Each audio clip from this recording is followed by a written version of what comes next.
Florence de Baudus, vous venez de publier Caroline Bonaparte aux éditions Perrin, un beau et gros livre avec des illustrations magnifiques, avec des images, et des belles images. Alors pourquoi d'abord? Pourquoi, d'où l'idée vous est-elle venue? Vous savez, moi, ce que j'aime dans l'écriture, ce sont les liens qui se tissent à travers les livres que j'écris, et puis aussi les liens de famille. Il se trouve que mon lointain grand-père, Amable de Baudus, qui était parti pour sur lesquels vous avez écrit une biographie, dont le fils avait été guillotiné pendant la Révolution, à l'extrême fin de la Terreur, avait donc fait beaucoup de choses dans sa vie, et notre famille est originaire du Quercy, comme les Murat.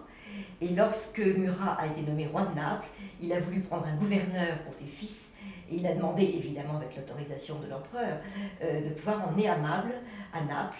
Et c'est comme ça qu'Amable a passé 6 ans à Naples. Donc des archives de famille, d'où également un intérêt historique. Mais Caroline est la femme de Murat. Elle n'est pas que la femme de Murat. Elle est la sœur de oui. Napoléon. Enfin, ce qui m'a poussé aussi à me lancer dans cette étude, c'est que Amable avait une idée tout à fait différente, un jugement tout à fait différent sur Caroline que la plupart des historiens. Alors déjà, ça c'est assez excitant. Caroline est très mal aimée par l'histoire. Oui, elle est très mal aimée parce que Napoléon a été longtemps le soleil, n'est-ce pas, de la famille, et tout ce qui pouvait porter ombre au soleil. Elle était sa jeune sœur. Oui, la plus jeune des filles.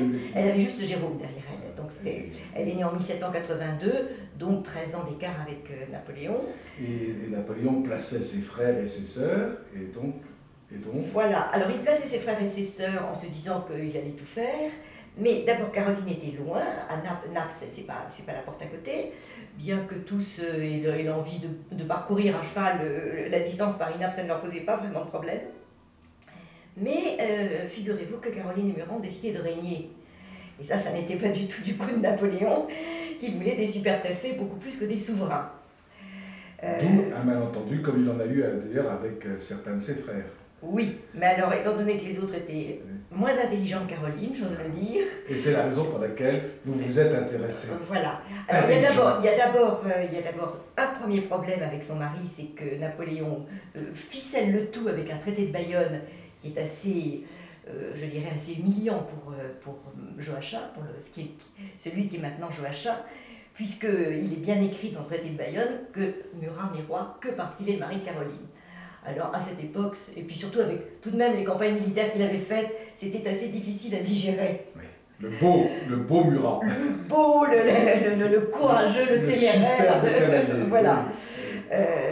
Donc il part pour Naples déjà un peu des... Il y a une très belle iconographie dans le livre. Oui. J'ai essayé de chercher des illustrations qui étaient moins connues. Moins connues. Oui. Voilà, moins connues.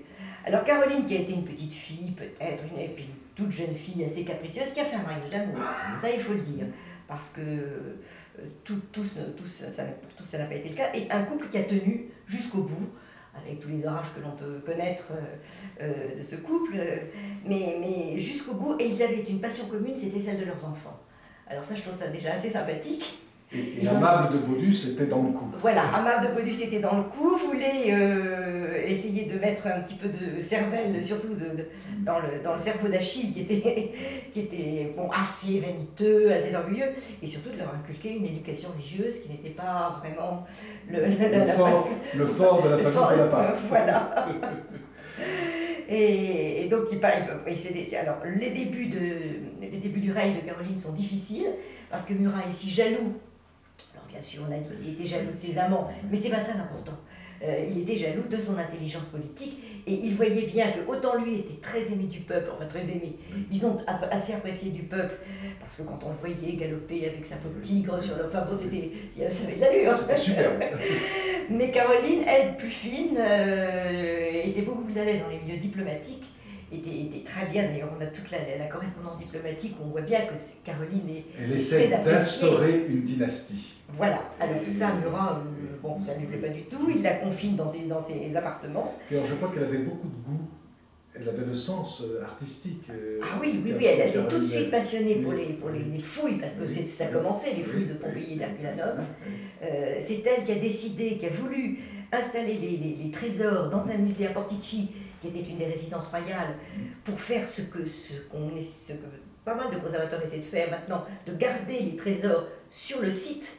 Bon, et ce qui était après abîmé, et maintenant on Alors, est je à pense Naples, que vous soulignez, c'est qu'elle avait le sens de la vie de cour que son mari n'avait pas. Et voilà, et c'est ça que je trouve fascinant, parce que bon, elle est née simplement Caroline Bonaparte, et elle s'y est faite très très vite, très bien. Elle a gardé une espèce de distance, et même de science de la vie de cour qu'avait beaucoup moins Murat, bien sûr. Alors, il y a des chapitres très touchants sur la fin. Que s'est-il passé? Parce qu'il faut aller vite. Oui, il s'est passé que Murat est fusillé en 1815, elle se retrouve sans rien. Il est revenu pour les 100 jours, il a commis dynastiquement cette erreur. Si voilà. Caroline, elle continue, elle avait signé avec l'Autriche, elle continue avec l'Autriche. Bon, ça ne lui a pas porté chance non plus. Et donc la voilà prisonnière des Autrichiens, et là, elle va quand même encore vivre 24 ans. Et elle a été obligée de tout quitter, donc elle a du mal à vivre, alors que les autres ont pu garder les propriétés. Elle vend ses bijoux. Elle vend ses diamants, elle vend ses bijoux, elle vend petit à petit ses tableaux, parce que les tableaux ça se roule, donc elle a remporté quand même quelques toiles. Et elle, avec un courage infini, et puis elle sera très malade, elle a une fin de vie très, très douloureuse, et elle ne se plaint jamais. Elle ne se plaint jamais. Alors, les Bourbons n'ont pas été très, très gentils avec elle. Évidemment, il y avait l'affaire de Sicile, des Bourbons de Sicile. Je crois que, en revanche, les Orléans ont été oui, Philippe a été correct. Très bien, non, plus que correct, parce qu'il lui a versé une rente importante. Pourtant, il avait épousé une Bourbon Sicile. Oui, mais c'était une femme généreuse, je suppose une reine généreuse.